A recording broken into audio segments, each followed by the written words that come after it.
Hi, it's Heather from Strings and Threads. Welcome, and thank you so much for being here.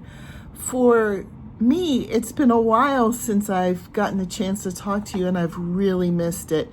You guys might not have noticed as much because I pre-recorded all of my videos for this week, and even tomorrow's Scrubby Sunday was pre-recorded just because I wasn't sure what kind of opportunity I was going to have to talk to you guys. But I've missed you so much. I just had to pop on and say hi and chat with you guys. Gen Con is a yearly tradition for us, and we go all the time. When I was younger, before we had kids and I would go with my husband, we would be all about the gaming. You know, we did the interactive games. There's a game that we used to love. We don't do it anymore, but it's called True Dungeon. It's almost like a huge live interactive thing where you go from room to room, and in each room there's some sort of puzzle you have to solve in order to move on to the next room and solve the next puzzle. And it's really difficult to get to the end. At least it used to be. I remember one year there was some kind of little trap door that you could go through, and there was now of course it wasn't real gold, but it was like a big container of gold. And so at the time I was young and I was way smaller than I am now, and all the guys that were there in our group were like, go in there and get the gold, it'll be okay, it's fine, I'll hold on to your foot so that you can't get trapped in there. So I go in there to get the gold, and of course the trap door comes down, and my husband was holding my foot because he thought he would pull me back, but as he was pulling me back, my shoe fell off, and so he lost grip of me. And so I was like, I had one shoe on and he had my other shoe. They took me forward 2 rooms, and they literally like tied me to the wall like I was trapped in a spider trap. And there was like a pretend spider web around me and a pretend spider right above me. And they had told me when I got in the room that I had the option. I could either scream for help, or I could warn them that the first 2 people that walked into the room were going to get caught in the web, which was silly string. It was so fun. And if I gave them a warning before coming into the room that this was a trap, then I was going to be killed, like not literally killed, but my character was going to be killed, and I wasn't going to get to finish the puzzle. So I decided to call for help.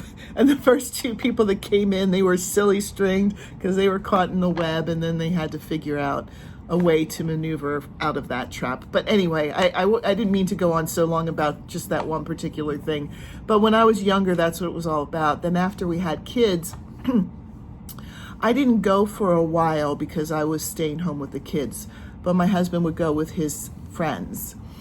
And then when the boys became somewhere around 9-ish years old, we started taking them, and I would have to go with them to all their kiddie events. So I had a great time, don't get me wrong, but I didn't do anything for myself.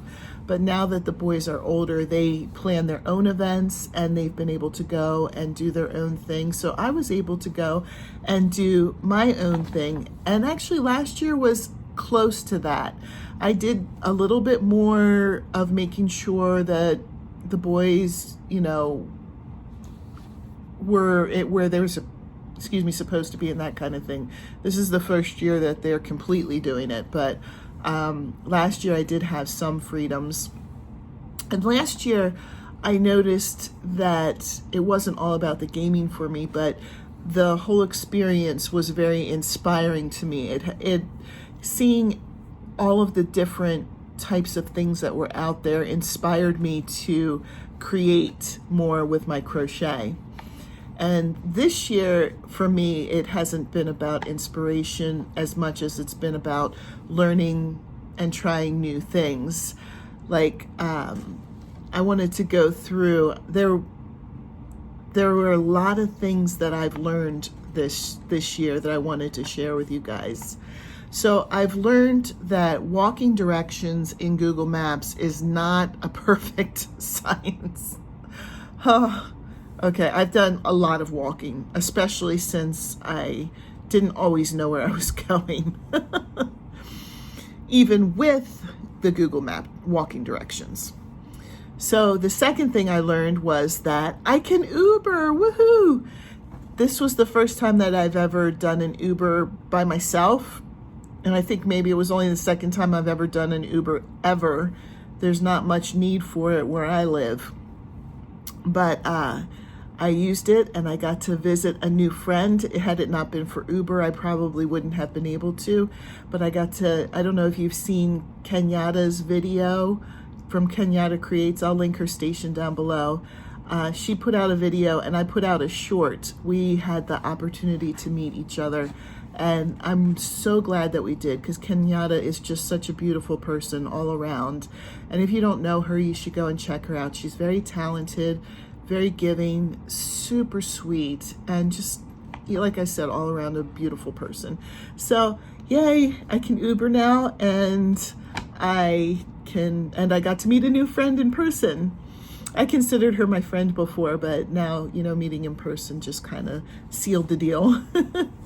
So I took, number 3, I took a spinning yarn class, and that was so much fun. I've never, ever done that before. It was called drop spinning. And one thing, I learned that I could do it, but I learned that I'm not to the point where I can do anything other than chunky yarn. So this was my first one. I'm so excited about it.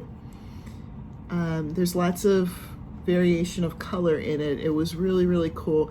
I don't think this is enough to make anything because it's so chunky. I was like hoping I could do a hat or a headband or something, but this is maybe at most 20 yards. So I don't know. I'm going to keep it, and maybe I was really thinking about getting a proper spinning tool. The teacher, I guess, didn't want to pay for us to each have our own spinning tool, so she got a CD and a stick and then put a hook on the end of the stick with the CD at the top, and that kind of mimics what the spinning tool is. She said we could take them home, so I still have mine, but it's not a real spinning tool. I did these as well. These were, I think she called this flaxseed hair or something like that. So these are a lot coarser and they're great, but I don't know what I could do with it because it's not very much. But that was a nice new skill, and I think I'm going to explore that a little bit more. I don't see myself being like a yarn maker or anything like for profit or for selling. But I might do some for myself. Like I might see if I can kind of make something similar to this and join it with this and maybe make a hat or something to that effect. And I might practice just so that I can make my own color combinations and stuff like that, just for fun.